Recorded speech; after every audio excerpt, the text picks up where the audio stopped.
When was the last time you thought about the words that you use to talk about yourself to other people and to yourself as well? Sure, we think about the words we're going to use when we are at work or when we are talking to friends about what's going on or when we're sending a text message. But when was the last time you really considered how you talk about yourself? That's exactly what I want to talk about today in the show. If you're new here, welcome. Hit that subscribe button if you want to be involved in this amazing conversation about how to live your best life, because that's what these videos are all about. They're full of my best tips, tricks, and strategies to help you move forward in your life and achieve your goals. And the thing that really interests me about what we're talking about today is that we so rarely consider the language that we use. So I am very aware when I work with people on a one-to-one basis, but also in a group environment, about how we are describing our various situations. But I want to bring that home to a more kind of day-to-day interaction. So for example, what was the last thing you said when someone said to you, "Hey, how are you?" Or, "Hey, how's it going?" What is your automatic response? Probably something like, "Oh yeah, good," or "Oh yeah, fine," or "busy." That's a big one, right? What are your automatic responses? Is anything coming to mind right now? Because if it is, then today this show is for you. Because I want to talk about the damaging effect that our automatic language that we use when we talk about ourselves can have. And of course, what to do about it.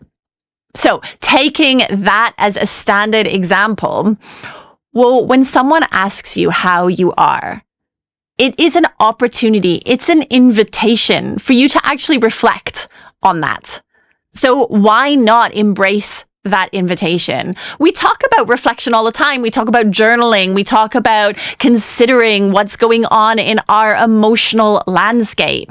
And yet we seem to believe that that's for like a certain carved out point of the day, as opposed to just our normal default position. We should always have the space and the time to be reflecting on where we're at when asked. So the next time someone asks you how you are, what would happen if you just told them? If you took a moment to consider the question and then used language that's correctly identified how you are. Now, look, I am not saying that when someone at the grocery store says, "Hi, how are you today?" that you suddenly like divulge everything that's going on for you and the ups and the lows and the highs and no, I'm not saying that. But I am saying that if we just default to, "Yeah, I'm fine," we are missing out an opportunity, one, to connect with someone else on a human level, and two, to give validation to what is going on for us, to our feelings. If you are a parent and you ask your child, "What did you do at school today?" you probably know, you can join me in the frustration of the response, "Oh, nothing," when we know very well they didn't do nothing. But when you say, "Oh, I'm fine," it's the same dismissive response. And maybe it is just someone in the grocery store who isn't really expecting you to go into a longer answer. But if you allow for the validation of how you are to exist, then maybe it's an opportunity to go beyond "I'm fine." Consider it, at least. And even if it is not an appropriate situation for you to say much more than that, allow the dialogue to continue in your own head. Which brings me to the next thing I want to talk about today, which is the language we use when we talk about ourselves to ourselves. So that's that internal narrative, the immediacy that some of us come to dismissive or degrading thoughts when thinking about ourselves is a problem. And it's a problem that can be shifted simply by bringing awareness to it. So be on guard for what's going on in your head. When you make a mistake, which, by the way, we all do, as I know you know, and yet somehow we don't always accommodate for that in our actual reality. So when you make a mistake, what is the response you have to yourself? Are you filling your brain with, that was so stupid, why did I do that? Oh, I'm always doing things like that. Or are you filling your brain with acceptance and love and understanding? Be very aware of the language that you're using when you talk to yourself about yourself. Why? Because you are the most important person in your life. You are your longest lasting friend. You are the constant in your life. You are the one who's going to be there for yourself through thick and thin, no matter what. So if you could design a perfect friend for yourself, wouldn't you want that friend to treat you with kindness, to treat you with support and patience and understanding and love? Of course you would. So that's exactly what we're doing here. You're designing your friendship with yourself. And look, if that seems too airy-fairy for you, then just check out the alternative, right? Because if you're not meeting yourself with kindness and patience and love and understanding, then you're meeting yourself with something else.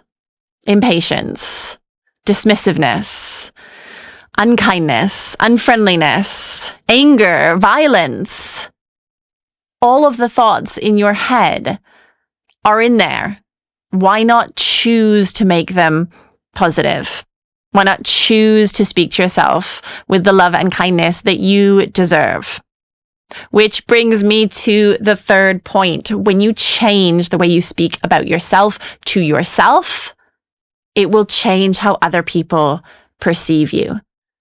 Because suddenly, from the inside out, you will be radiating a more loving human, someone who is more able to accept themselves. And you will pull people towards you. They will gravitate to that incredible glow that comes from someone who feels loved and accepted. So if the world around you is chaotic right now, or just simply not what you want it to be, if there are all sorts of areas in your life that you are less than satisfied about, consider the words you're using to talk about yourself to yourself and to other people, and begin to change the narrative, begin to change the way you relate to yourself, and see the difference that it makes. Because as you make that change, other people will fall in line. Other people will start treating you with that same level of love and kindness and respect, because they will see that that's the standard that you are setting for yourself. And by the way, if they don't see that, then you'll know maybe that person shouldn't be invited to be in this environment. This environment is for people who treat me with love and kindness and respect. Start from the inside out and use your language wisely. If you've enjoyed the video today, if it has given you something to think about, if it has given you a little strategy for empowerment or self-love, hit that subscribe button, because there's more where this came from, and I am so happy to have you as part of this community. I'll see you again real soon. Oh, before I go, don't forget to check out the description box below, because as you know, I have stuck in a bunch of free resources that are going to help you in your journey. So check out that description box and grab some of those free resources so that you can make your life exactly what you want it to be. I'll see you again real soon.